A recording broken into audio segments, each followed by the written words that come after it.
Welcome to the Healing Mama Show. I am Sharon Showmaker, and this is my dear sister, friend, and fellow mama, Brittney Hobbs.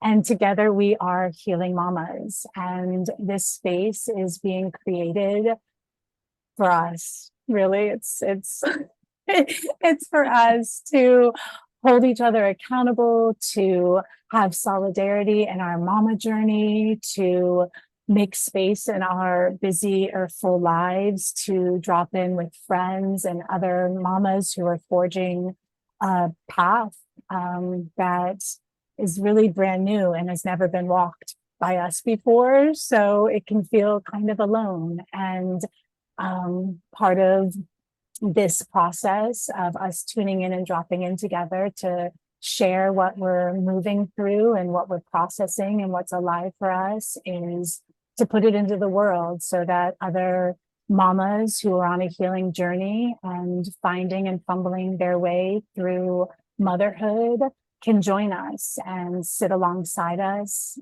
sip some tea with us, light a candle. And yeah, we were in a program together for a year, and every time we got on calls together, midway through, we'd always be like, we should have pushed record. Because the things that just came up were so relevant, and we know that we're not the only ones that are going through this stuff. And so on the day before the solar eclipse last week, we were, or 2 weeks ago, I don't know, time, 2 weeks ago, we again were like, gosh, we should have recorded this. And so in a pact to hold each other accountable and to actually put our wisdom and share our messages into the world, we decided that that is exactly what we were going to do. So we've moved through all the things that would like stop us or hold us back or just not follow through with us. And here we are. We have picked a date and a time. We picked like images for the YouTube channel. We showed up and we hit record. So here we are. And if you're joining us, welcome to our little space, our little, a little nook in this world where we're just coming together to hold space for each other, to share what's alive, and just to continue our healing so we can access the most fully alive, radiant, vibrant versions of ourselves. Anything you want to add? Just listening to you share all of that, which I am 100% on board with, it brought to mind your most recent spoken word piece, that if we're not being visible and sharing these really insightful conversations we've been having that we both are going through, usually at a fairly similar pace, that means other people are going through it, other mamas are going through it. And if we're not sharing our experiences, then we're potentially hindering the path of other mamas to heal themselves also. Oh, I totally agree. I always remember what's happening individually is often like what's happening in the collective. And I think you and I mirror that a lot for each other, where like, what were we talking about the other call when we hopped on? And we were just talking about like somatic and nervous system and the internal family constellations that are within all of us. And that leads me to kind of like our tagline. We were trying to come up with all the things, we committed to showing up, but then we both realized, okay, there's the text stuff and there's the images and there's the description, which we're still working on.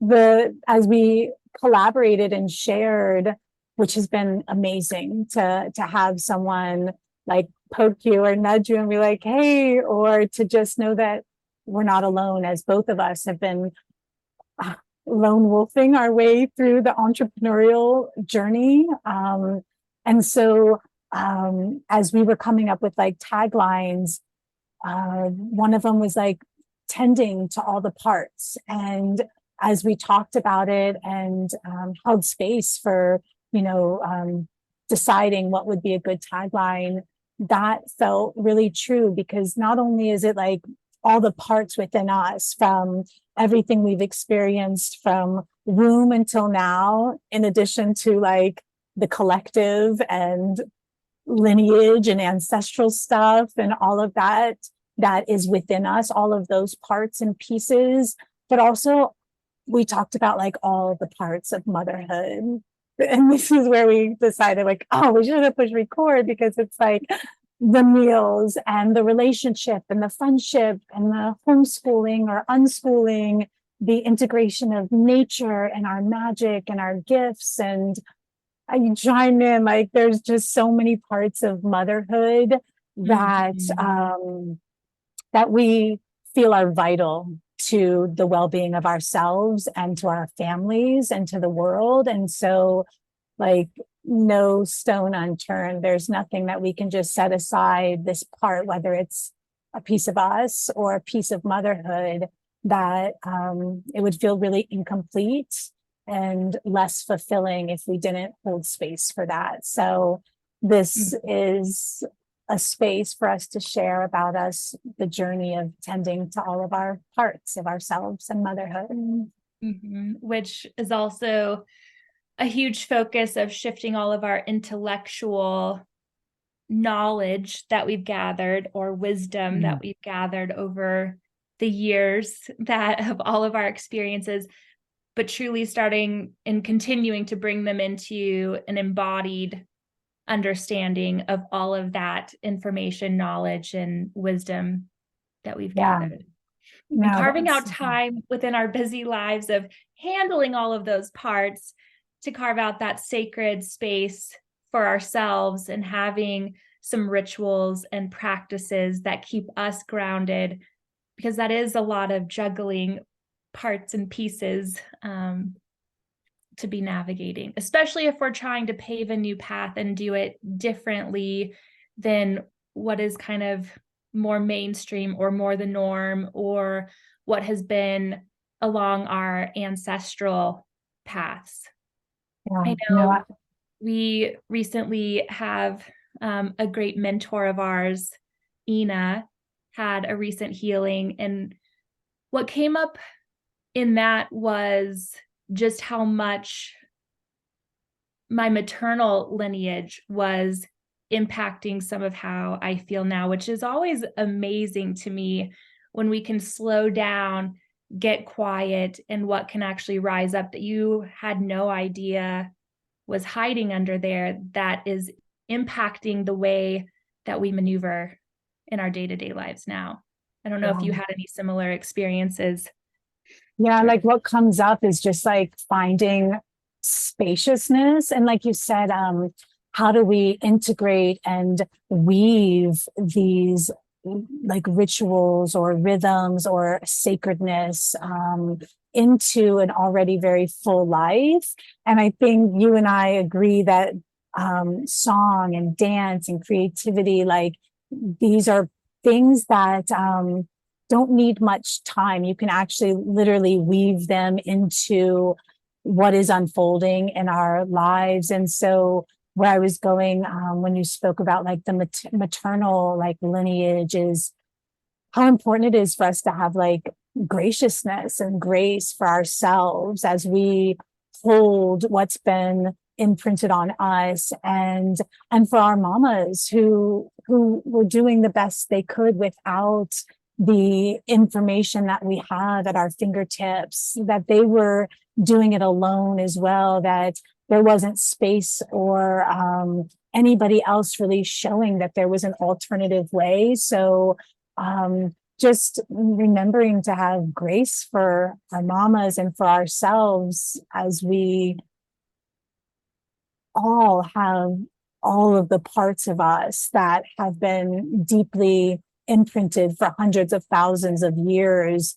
And oftentimes those imprints are rooted in a survival mode versus a thriving mode. And so for us, and again, like the intellectual piece, like how do we like, how do we save ourselves from being in that survival mode that our mamas were likely in, and that many mamas are traversing.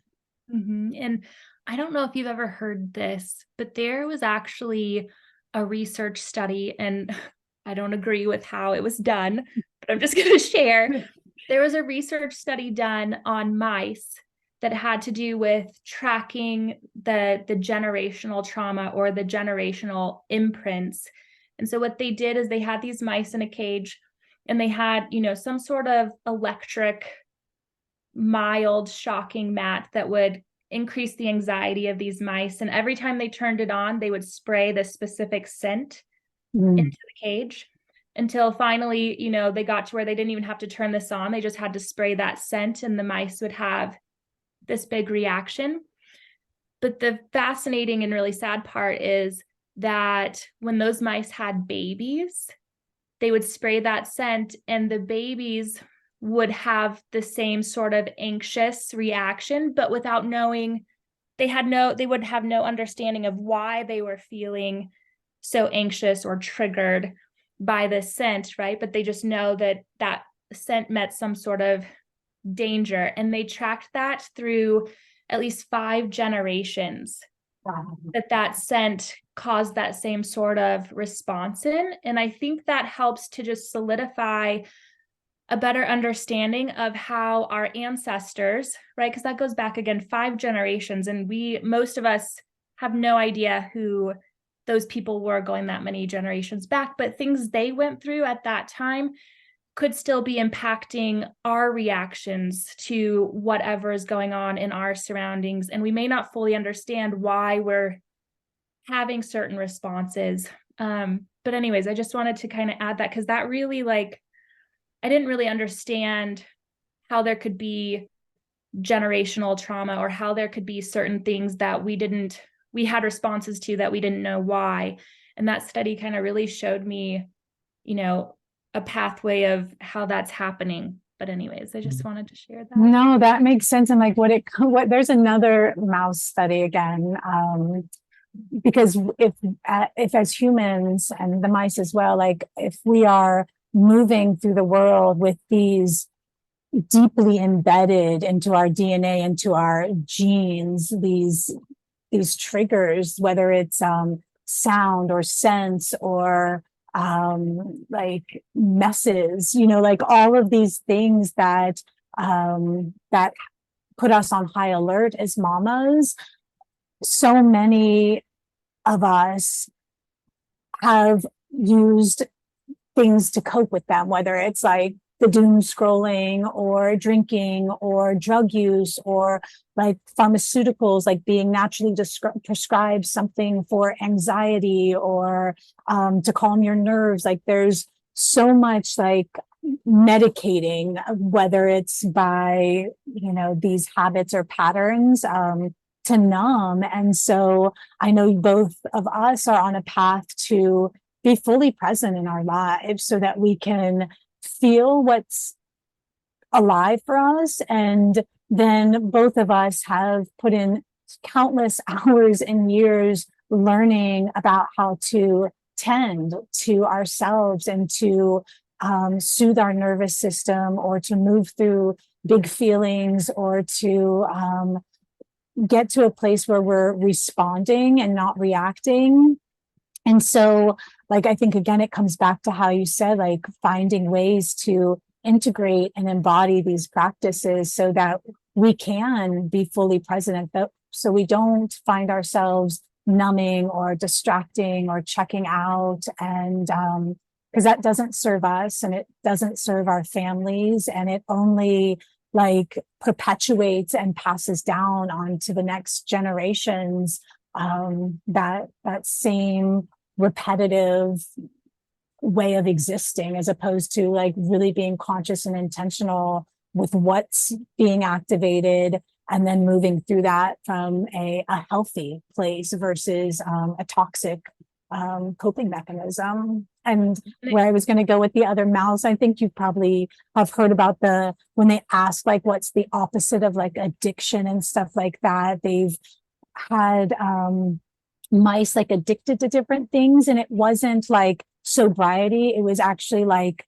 community and connection is what counteracted the addiction like gene or reaction. And so this you and I coming together, inviting other mamas to join us, is that connection and that community that so many of us don't have because we don't have those villages. And it's a virtual way for us to supplement that until we actually can build that out in our like physical realm. And then one other piece is that our brains, they're tricky, both in like they like to trick us, but they're also easy to trick in that these virtual connections actually have been proven to really like meet the needs of connection and validation and being witnessed and being seen and being held.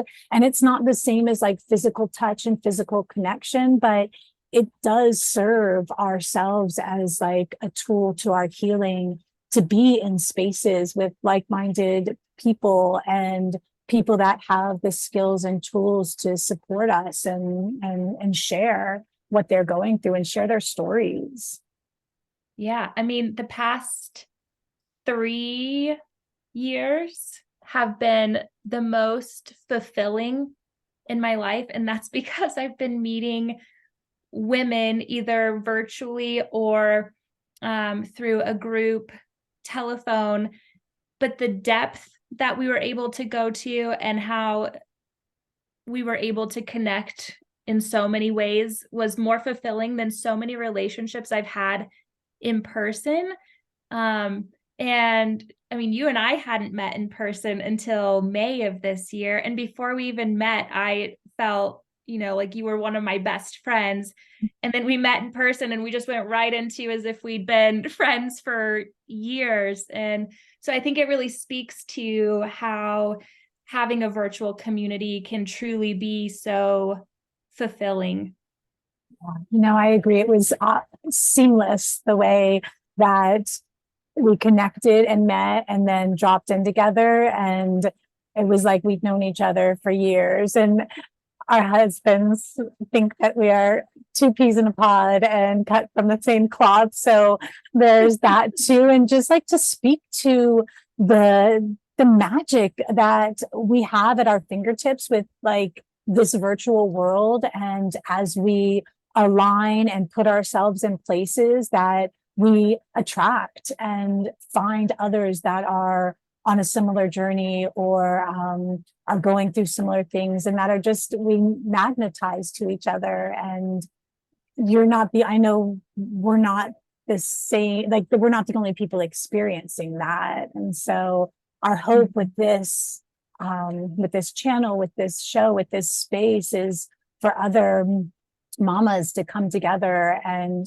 find that magical spark and help like each other's sparks to like rekindle our light, because tending to our light with everything that's going on in the world is so vital. And yeah, I think there's a quote or a little meme that I've seen that like we owe so much to someone that comes along and like reignites our spark and rekindles our fire. And so anytime I gather with sisters and mamas, like I get off the call or get done and feel lighter and lit up and really like activated and more fully alive, versus like if I'm just like, if I've connected with someone that isn't really my people, like there's something really powerful about finding our people.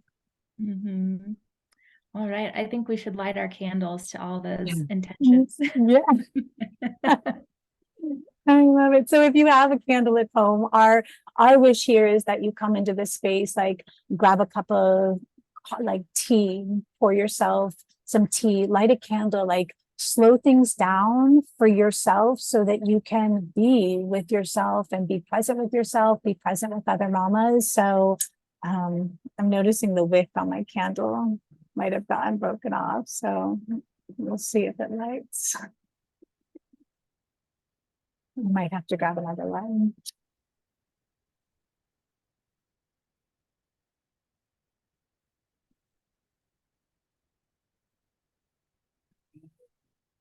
All right. Well, we did it. I want to celebrate us for for actually doing this. I don't know if there's other mama entrepreneurs that are or trying to be entrepreneurs, trying to weave business, trying to not even business, like trying wanting and desiring to weave their soul's calling into motherhood, which is as equally important to them as the role of motherhood. And what I've noticed is the times when I'm falling short or feeling not able to move forward in pursuing this calling and following this dream and this vision, motherhood feels more challenging in the times that I'm able to actually like make moves towards sharing my messages, whether it's being more visible or sharing my gifts or actually sitting down and creating or piecing something together. I feel more full inside, and it makes motherhood feel lighter and more fulfilling. And without pursuing that, and if I were to just set this calling aside, I would, yeah, it just, there's something. To do, and it doesn't work. It doesn't. It's like, knock, knock, knock.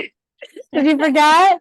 You were called to put your gifts into the world too. And for me, I had this calling of like, I am rising up to the highest version of myself. And along with that, to inspire others to do the same. And I know you have a very similar calling as well, as to heal yourself and to support and nurture the healing in others. Mm-hmm. Well, and we can only go as deep with others as we go with ourselves. So in order to fulfill our dreams and what we're called to do, we're having to go really deep into ourselves, but also looking at how it impacts our children. So even if you and I didn't have this really strong calling to go out in the world and help as many people as we can out there, we still would be doing this work so that we're clearing the way for our children, right? To help at least lessen the burden of what they have to dig their way out of as adults too. Mm-hmm. So it's, yes, we have this spiritual calling and this destiny that is very strong, and we are striving to be the most conscious mamas that we can, with the goal of supporting our families and our children to be able to be the humans that they came down to be in this lifetime too. Yeah, and without like going too deep in it, because we could go deep, and we will in the future, we will. But I think both of us can speak to wondering, like, who would we be had we had like space to deeply know ourselves? If in the 80s and 90s, like as we were growing up, if the language of healing and self-reflection and intention and tending to all these parts of ourselves was part of a family dynamic and part of like mainstream culture. I know that there was a lot of numbing and distracting and checking out that I participated in my youth and into my early adulthood. And motherhood for me, and I've said it before, it's like motherhood was the catalyst to transform my life. It was the invitation to hold a mirror to myself. And when I held a mirror to myself, I could see all the, like, it was really apparent, like the ways that traditional or mainstream parenting, mainstream schooling, mainstream messaging and programming around friendships and relationships and consumerism, all of that, how that deeply impacted me. And I think like that's really not the blueprint of who we individually came here to be on this planet. Like there's so much that needs to be cleared. And that's my goal, so that my children have less to clear, or at least have the language to know that what they're being imprinted with could be improved, or will need to be healed, right? Yeah, because I think it's really important, and it's something that I struggled with being a perfectionist or a recovering perfectionist, is we can't be perfect, right? We're going to make mistakes as mamas because we are going through our own healing process. And so our children are therefore going to have stuff that they have to process and heal. And that's okay. That's part of their life path also. Yeah. But we can also fix things, or not, I think fix is the wrong word. We can also create healing in them from things that we've already made mistakes with through doing our own healing, which already starts to lighten their burden as they go along also. And I think that's really important, and something I have to remind myself of if I get really irritated or I don't react to something in the way that I would want to, being able to go to them and apologize. But then when the space allows, kind of going into, okay, what was that about? And how could I have done that differently? And kind of working through the stuff in me that was underneath that response is automatically going to have an effect on them also.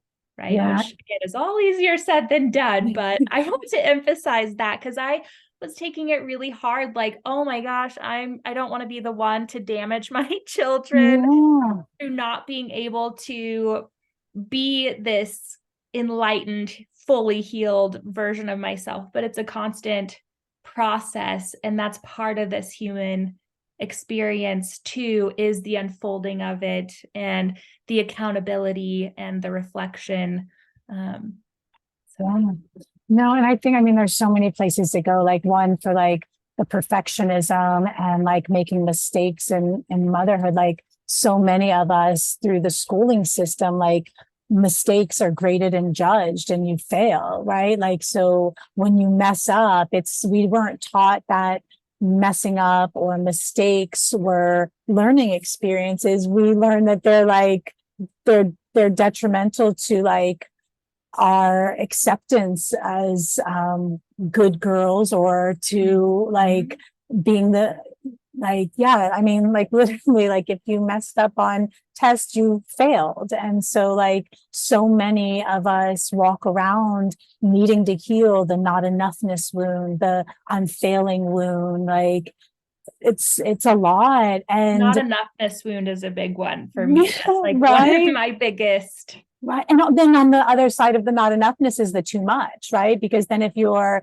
doing really good in school or you're excelling at things, like there's always There's a stigma with that too. yeah, exactly. So I've had to navigate, I'm sure so many of us in the collective are navigating that pendulum swing of too much or not enough, or being perfect, failing. And then you had said something about, of course, none of us will be perfect. Like perfect is not possible. And the gift in the imperfectness is that our children get to see that it's okay, and it's like not be perfect. And if we walked around never making any mistakes and like, being quote unquote perfect, like what imprint that's not an imprint you want to leave them with either.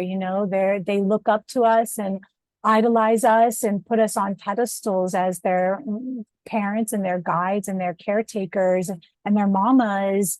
And to set the bar that high would be a detriment to their growth and to their okayness with messing up or making mistakes or trying and falling and getting back up. Mm-hmm. Yeah, no, you were stimulating some memories in me of childhood and reflecting on, emotions weren't a visible thing really growing up, right? And so for me, part of that unpacking is it's okay and it's safe And it's actually a really good thing to feel and express my emotions. And so, yeah, circling back to that, being that living example for our children and knowing that expressing their emotions is a safe and okay thing. And I've been a huge mama bear around that because I'm having to work so hard to dig my emotions up from the deep depths and the impact that that has on my physical being, that yeah, I have this really strong mama bear stance on, no, it's okay for him and her, because I have one of each, Yeah. to feel this and to feel it in a big way. And we're not going to tell them to just buck up and toughen up and, all those, especially for the little boys, right? Yeah. Oh, tough up. It's okay. You don't need to cry about that. And it's like, hold up. Yeah. That is not what we are teaching in this household. Exactly. No, it's so true. And I mean, it's like there's two parts to it, like one is like if we were to take that stance of like, like no crying, emotions aren't okay, then they grow up to be adults that can't express their emotions or express them in really toxic, like harmful ways. And then the other, like the double-sided sword to that is that then these emotions get repressed in us and they become these parts of us that aren't okay to be seen and will need to be tended to. And there's so many walking around with wounds because they weren't allowed to just like let those emotions be released and then move through. Like we both use dance and movement to move through big feelings, and children know how to do that. They are wired, humans are born wired to like release emotions. They're not meant to be stored. It's the external or adult influence and imprint that undoes that part of it, right? So much is unlearning what was imprinted on us and then relearning the healthy ways to communicate, set boundaries, move energies, be okay. Like it's normal not to be happy all the time, right? That life is a series of highs and lows, and it's a gift to our children to be able to model how to move through them so that they know that is like that's how you get through this thing called life. Mm-hmm.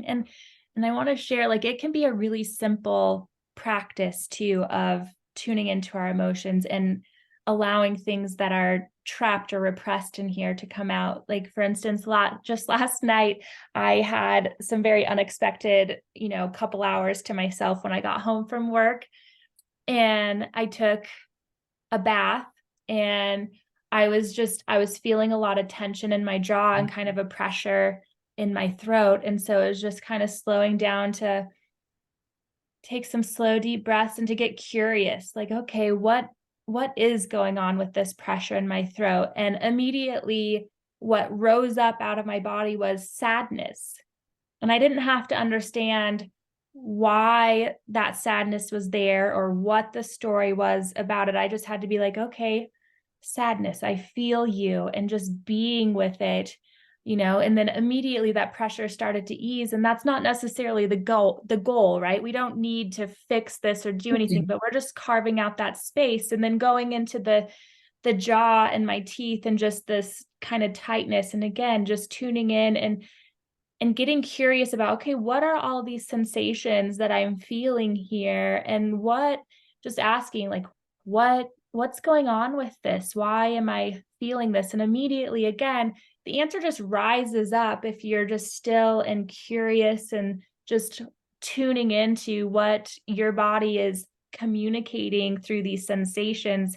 And again, immediately, like, frustration and not having the answers or being unsure was, what came up through here. And that was just me just chilling in the bathtub, feeling really like the hot water. I was like, oh, this is amazing. And then just noticing, oh, I kind of feel this here. And then, okay, I'm just going to get curious about it. And that's all it takes. We don't have to make it this huge, big process. And little by little, just having that awareness starts to lighten all of that up. And then we get to know our body on a deeper level, and we can tune in, even when we're not, completely alone in the bathtub. Right? We could be driving and be like, oh, I'm feeling this here, and still be driving and be like, okay, what's going on with that? Right. And it can Yeah. become then just naturally a part of our everyday experience. And then we're in full communication with our body and not just living here. Yeah. Or not even, there's so much of the population that's not even willing to live here, right? There's just so much numbing and distracting going on. And you and I both have spent enough time and in the research and the learning and the curiosity that our body communicates with us. It communicates in whispers.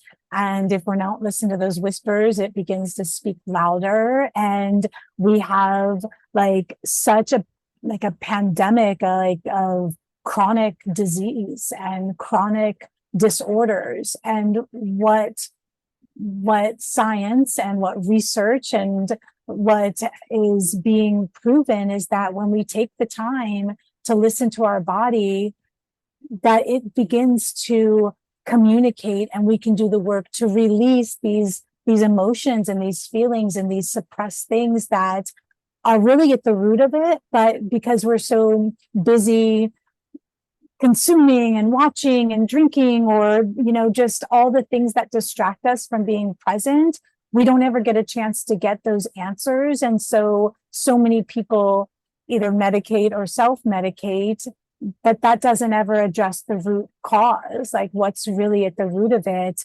And you can look at the collective of how so many people were parented or schooled, or the messaging in the program, and the lack and the fear mentality and the scarcity mentality. Like, all of that is a lot to hold. And if we weren't ever taught to process that, or most of us weren't even aware that those are narratives or what we're being guided by.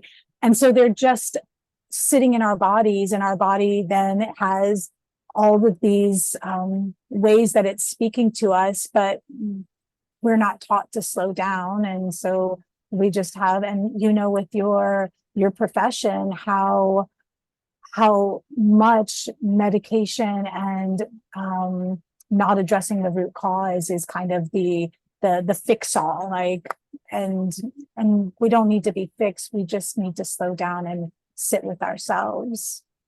Well, and I think, as you said, this is really speaking one of my huge passions, right? And it's also reminding me we didn't actually introduce ourselves and what we do, but we can do that at the end. But it takes our power back, right? If we are so in tune with what's going on in our bodies, we don't need some outside source to throw this diagnosis at us and throw this diagnosis at us and send us to this test and that test. And they don't know us. They don't know our lifetime worth of experiences. And so Hold on, you're freezing up a little bit. Is it me or is it you? I think, I don't know. I think it's you, because I lost you. And Titus, we're having technical difficulties. Can you see me? Oh, there she is. We're back. Yay. Oh, it's my internet connection that says I'm unstable. Okay, I was gonna say I'm not getting any warnings, but let's see. So I guess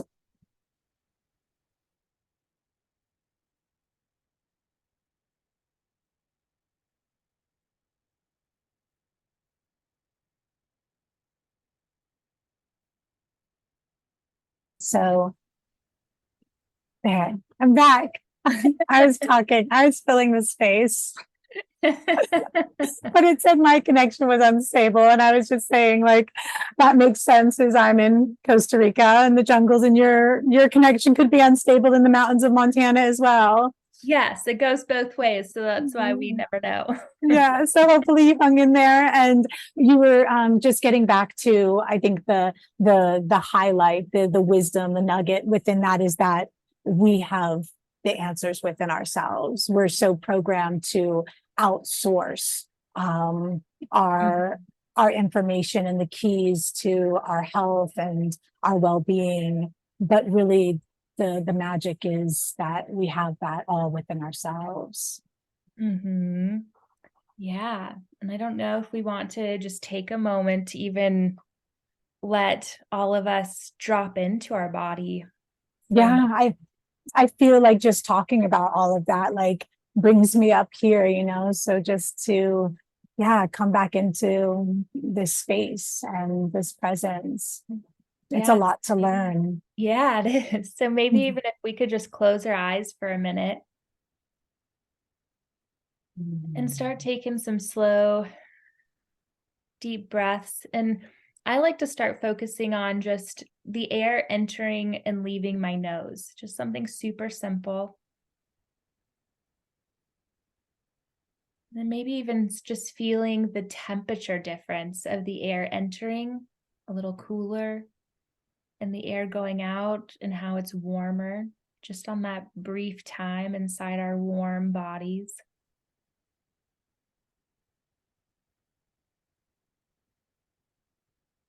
And then just seeing what you notice. Where does your attention go to in your body? Do you feel any tightness, pressure, any fluttering, any sensations, and just being with it? And I like to think about talking to myself like I would my small children or my dog or anything that you would treat really sweetly and kindly. I feel you. I'm here with you. Thank you for showing me this sensation.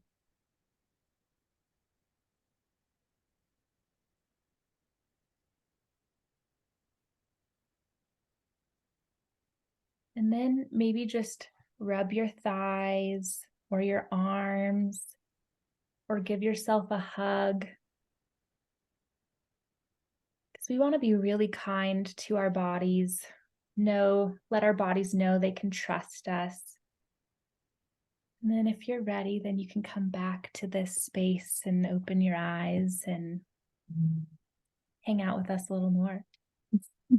I love that. Thank you for that. No, that felt really good. And it reminds me that as I was kind of going through my awakening and realizing how much needed to change in my life, and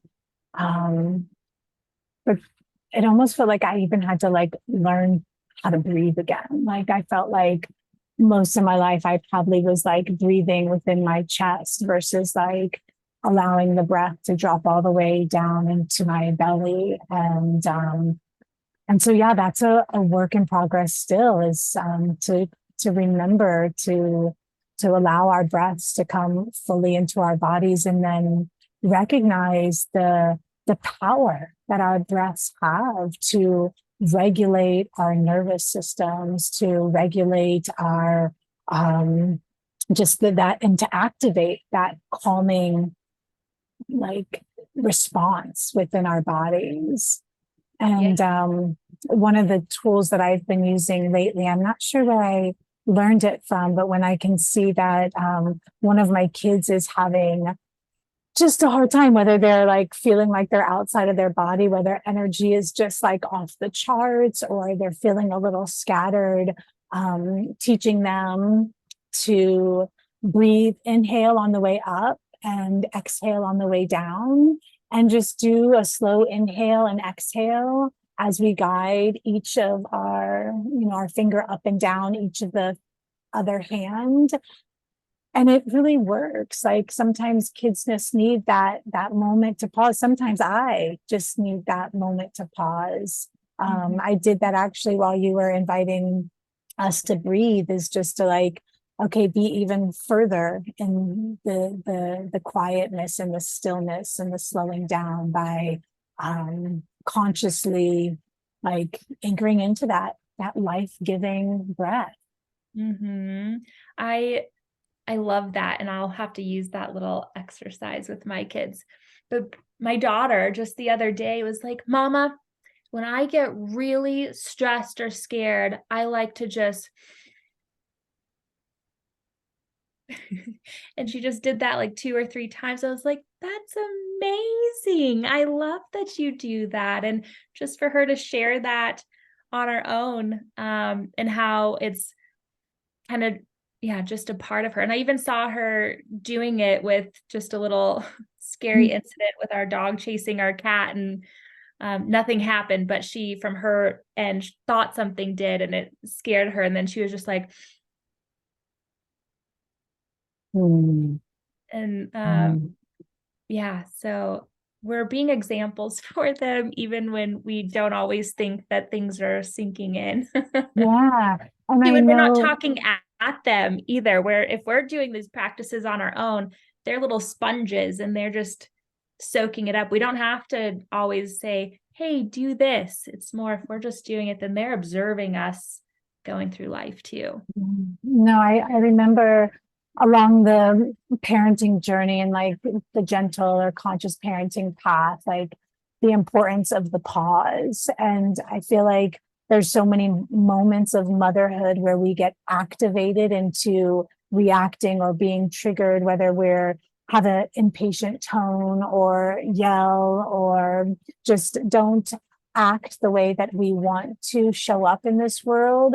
And that the power is in the pause. Like so many, like I can't, like I just can't help but scream. And it's like just pause. And when we realize like that breath can come into our body and we can calm ourselves and slow things down, then what's unfolding in front of us is not an emergency. Of course, maybe there are emergencies with like kids running into the road or things like that, which need a response. I've definitely seen that there's conversations around like the goal in life is not to have this like, you know, what is like the baseline calm, all that. Like no, we have to have these like these moments where we need to be reactive, where there is a sense of urgency, where there is moments of releasing big emotions or frustrations or tears.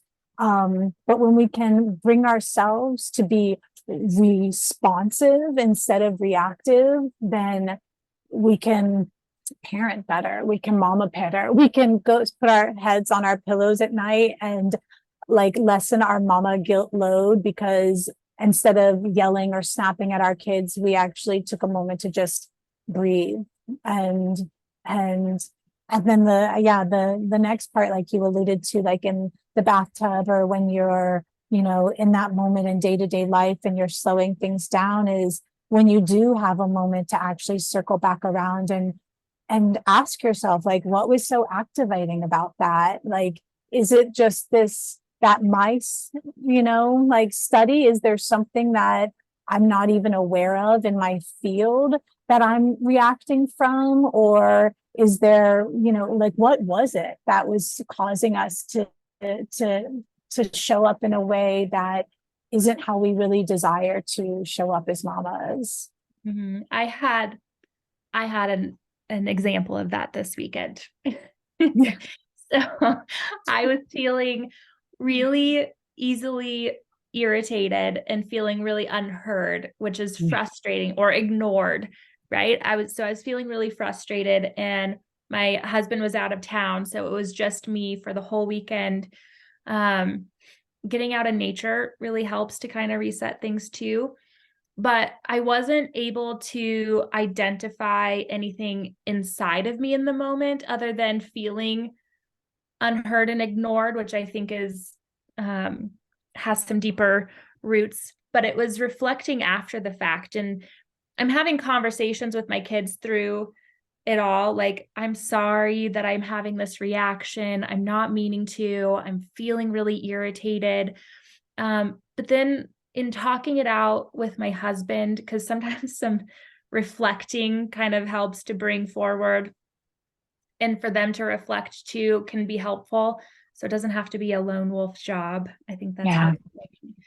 And I realized that a lot of the frustration is coming down to my boundary issues, right? Yeah. Me saying yes to my kids when I really wanted to say no, or me saying no and then just pestering until I say yes, and feeling like really I wasn't honoring my boundaries, and my Yeah. kids weren't honoring my boundaries.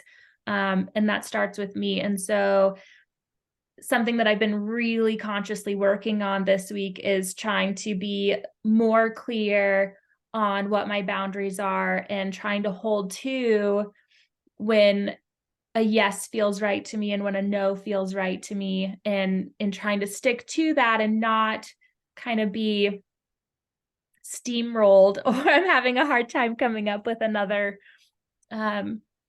word at the moment. And so that automatically created a shift, and again brought more empowerment to me, that I don't have to give 100%, right? It's okay for me to say no, or to do things for myself. And that's something that I struggle with, is what is that definition of mama? And it doesn't have to be 100% of giving to ourselves, because then we eventually run out, right? Yeah. And so creating these boundaries that protect us and our energy while also serving our families is really important. So that's a lesson that I've been Mhm.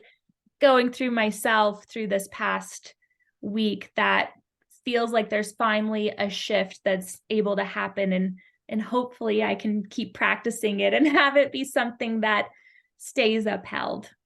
I Yeah, don't know if no, you've it had similar experiences with that too. definitely. I mean, gosh, boundaries is such a huge thing, like people pleasing and like not wanting to. I mean, we're all innately want to belong. We want to be loved. We want to be liked, And so, and that was, you know, that's like such a primal, like primitive part of our being, is that we want to belong. And so that people pleasing or not saying no when we should have, like, comes alive. And you say it's a lesson, like it's a lesson that you learned. And it just reminds me that, like, this is how our children learn it too. Like, that's why there are no mistakes. Like, there's no messing up in motherhood, because when you're conscious and intentional about it, you get to pass that lesson on to your children. Like, your children just learned about boundaries and learning to, that our bodies have the answers to the yeses and the nos. Like, that activation is like your body screaming at you, like, you're not listening, you're not hearing me. And so, like, our children get that wisdom because we're in tune with it and we're checking in with ourselves. And maybe it's too late, maybe it's something we should have done previously, but they actually watched it play out so that they get like a firsthand, like, front row seat of, like, this is what looks like when boundaries are broken and when we're not upholding and setting boundaries for ourselves and with others. So I like, the lesson is with us, but also like ripples out into our family and our children. Like, that dialogue, that conversation is priceless. Yeah, and I want to circle back, because you kind of, the way you worded something. So when I was feeling irritable and having a response to them, I haven't thought about it this exact way before, but me being irritated and irritable with them was misplaced, right? And really that irritability was rising up at myself, and I was projecting it on to them. Right. And so, yeah, it was my body communicating with me, but I was too lost in the moment to be able to recognize that that's where it was coming from. Yeah. Right. I was just like in overwhelm mode. And yeah. And then our unfortunate natural instinct to project onto our external world, when everything that we react to is coming from the depths of ourselves. Yeah, well, boundaries are safety, right? So if you're breaking your boundary, you didn't feel safe, your body didn't feel safe. So the natural reaction to not feeling safe is to get loud. It's like when a dog barks or growls, like that's because they don't feel safe. And so that's just, we have those primitive, responses and reactions instinctually in ourselves as well. And there was something else that you said. Oh, it just makes me, one of the things that I love to I feel like there's some parts or some wisdom that I try to keep really close to my awareness, like moving through motherhood, and ruptures and repairs are one of those things. Like there will always be ruptures in relationships, and we always have the option and the invitation to repair them. And the quicker that we can repair them, the better they are for the relationship. Obviously, the less ruptures we have in a relationship, the better, which comes from us honoring our boundaries and setting limits and listening to ourselves and slowing down and not burning the candle at both ends, and really tending to ourselves. Yeah, leaky boundaries, which has been a focus for me for probably the past 6 months of really taking a hard look at it, because it was having physical implications too, right? So I like to we all think about our body in compartments, right? We have the emotional and we have the mental and we have the physical. And I think science is actually starting to come around to it about, those are all in one body, which means that they all interweave and have interface with each other. And so me having leaky boundaries obviously affects my relationships with others, with myself, but it was then starting to come out and have an effect on my physical being as well.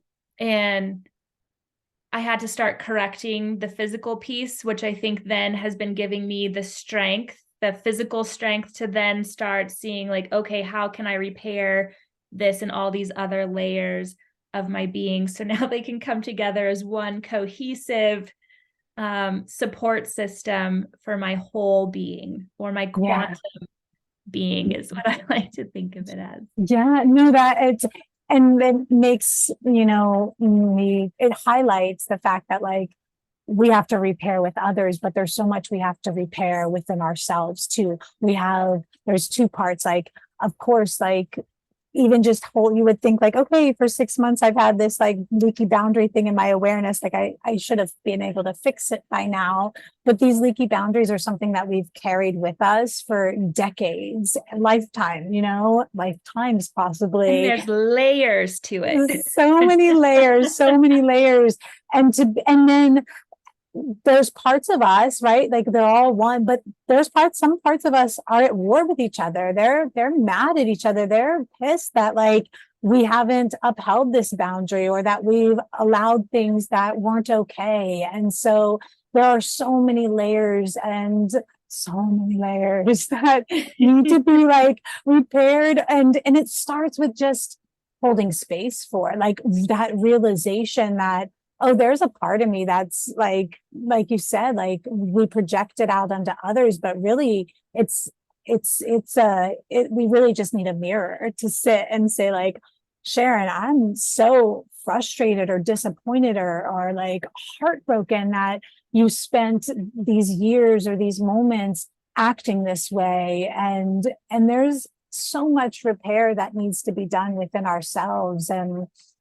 And if we don't start there, I think that's why so many people are activated and triggered by their children, which I think children are there to be the gift, to see that these layers need to be healed. And I feel like every person in our family, every child is there to serve a purpose. And if we have there's so many, the spirited child, or, the difficult child, I believe that child is there to allow us to bring those those things that we've numbed and like squelched all of our lives, like we've pushed them down. That child is like, not on my watch. Like, I'm here to help you heal. And that's the gift of motherhood. If we can allow our children to heal us, whether it's being more visible, whether it's being able to express our emotions, whether it's being able to have boundaries, whether, the layers are endless. But I feel like our children are our gifts. Like, your children gave you the invitation when you're aware to, like, oh yeah, I haven't been, so how long is this whole like leaky boundary thing been going on? Where did this start? Where did I learn it from? Was this like passed on to me? And so, Yeah. and they're just defense mechanisms, right? These are just all things that have been activated to help us survive. They're like a safety switch, like, oh, we needed this in order to survive. And now, as we get the wisdom, like, we can say, like, we don't need that. Thank you. You've done your part. Thank you. Like, I see why you showed up that way. I forgive you. I love you. It's okay now for us to say no. Like, our belonging won't be threatened. And if it is threatened, if there's someone in our lives that doesn't tolerate or isn't taking our no, then that's a huge red flag that there's like culling that needs to be done, or conversations that need to be had. And so, yeah, I just think it's such a, like,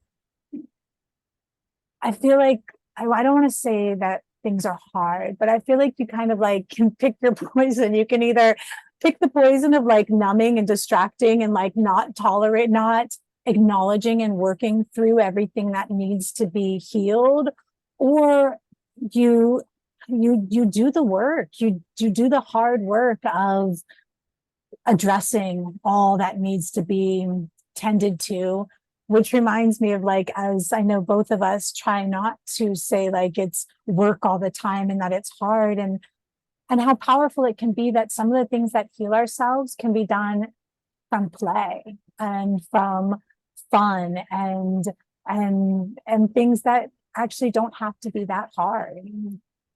Mm-hmm. Yeah. And I mean, I think I'm trying to remember which parent group it was. I think it was, anyways, I don't want to missay it, but they were talking about like children healing through play, right? Yeah. Like a simple pillow fight can be helping to healthily get rid of any aggressive or frustrating type of feelings, but doing it in a playful way. And that can go with the parent also, like, hey, let's have a pillow fight. Everybody's Yeah. having fun and playful, and it's lightening up some of those emotions. Or, playing the floor is lava, or, it can be so many different things that are addressing lots of different natural emotions. And like, I think the floor is lava addresses more of this kind of freeze response where you're trying to keep moving. And anyways, it has this whole thing. So we can go as deep as we want into how we do our healing and exploring all these different modalities. And it's coming down to what fits in any given moment. Yeah, there's two things that come up when you say that. One is that I know for myself is that when I decided to live a more intentional, conscious, like, and walk this path, like, I became very serious, like almost like I forgot how to have fun and how to play. Like, you were wielding this sword. I mean, well, that's another episode of how many things we're wielding a sword and wanting to change, and that we're fighting against. And in that noble fight to do something different, things get really serious, and we forget how to play and have fun. And I know that's something that I'm working on. And so, and the other part is that I know that, as we say, and there's, the book, like, the body keeps score and the body remembers. And someone that I was listening to said something like, and that's always held within like the body keeps score, and the body remembers all the trauma and all the wounds and all of the negative experiences, which is true. It's like a part of Even our if we survival. don't remember it. Yeah, exactly. Exactly. And what she said was like, the body also remembers how to have fun and to play, and that and how to find joy. Like we know, like like that unbridled joy of a child, or that excitement, that giddiness. So many of us have lost that within our adult selves, but it's in there, and it's important that we find it and activate it. It's what makes life sweeter, with so much like bitters, that we get handed a lot of lemons in life, like, and to be able to sweeten the road of motherhood, sweeten the journey of motherhood by finding our way back into play and inviting in joy, and helping our body remember what it feels like to have fun and to be free and wild. Like, I have to, that's another part that I like keep close to me, is like, oh yeah, my body also remembers all of the good things too. But those good things are kind of pushed aside because, the saber-tooth tiger, like primal, like survival mechanism is works harder because it's for our own safety, so. Or I'll take time for play when I accomplish this, or after Oh, I finish this long, never-ending to-do list, oh, or right. And what came up for me while you were saying that is I 100% agree.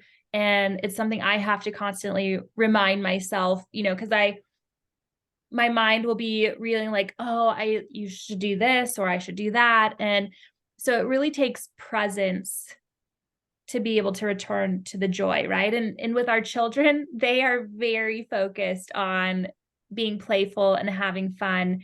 And it's really easy to join in with them if we can let go of all of the shoulds and the to-dos, and take, even if you set 5 minutes, right, to be fully present with them, to partake in some sort of game or activity. And it can either just stay 5 minutes, or that's all you needed to be able to fully immerse yourself in that feeling, and then you're off and rolling. And I think that's a practice in and of itself also. yeah. Yeah, I can get bogged down by the seriousness of all the healing and meditating and staying grounded, and oh yeah, I want to be doing this for my business, and I want to be doing this, and oh yeah, my poor husband over here in the Mhm. corner, as I'm putting so much focus on all this stuff. So again, trying to find that balance Yeah. too amongst all these different parts, pieces, focuses, chapters. Yeah, no, I think there's some like charts or diagrams of like that concentric circles, where there's so many of us think that like we need like, oh, and yes, we do need the me time, but also like healing can happen with our children too. Like you said, that play, that connection, that touch, that hug. Like we don't have to like shun our children in order to access a moment of healing. Like that healing can happen with our children. And I think a couple of things come alive, is like sometimes like I feel like my wounded self feels really frustrated, and it's hard to drop in with my children if I'm feeling attacked by them, or like I've compartmentalized them into being the enemy. And the most important thing for me to do is to drop that as soon as possible and get back into connection with them, because the connection is what breeds the cooperation and breeds that feel good energy and that desire to be close to them, other than like building a wall. And there was something else, it might have slipped my mind. I might have to circle back around to it. Oh, the to-do list. I feel like, for myself, the way I was parented, it's like, you can't go do this until your homework's done, or your room's clean, or we've done this. And once that's like part of our program, we then are the what is it, the warden of our own selves. Like we then impose these rules on ourselves and our own suffering, like, because the truth is the room's never going to be clean. The dishes are never going to be done. If you're making conscious, like healthy meals and trying to like provide for your family, like there's and living, existing. If you're existing in a home, it will always be something that needs tending to. And that means that there will never any time to drop in and just play and have fun. And so that's the line I'm trying to find the balance in is stop being the one that is imposing these rules on myself. It's just because they don't serve me, and my to-do list is never going to be done. Agreed. Well, shall we work on wrapping it up Yeah. today? Because I'm not exactly sure, but I'm pretty sure it's over an hour. Yeah. And this is why this needs to happen.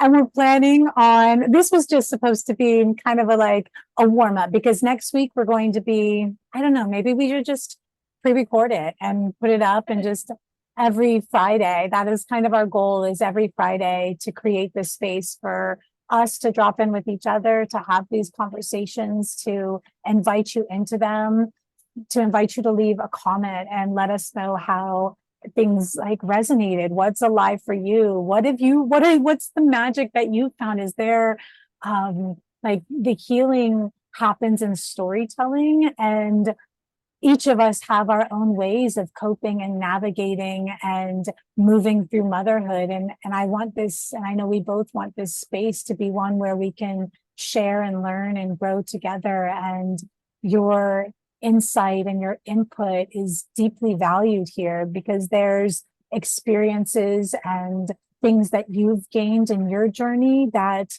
we might not have access to, and that we could learn from as well. Yeah, I agree.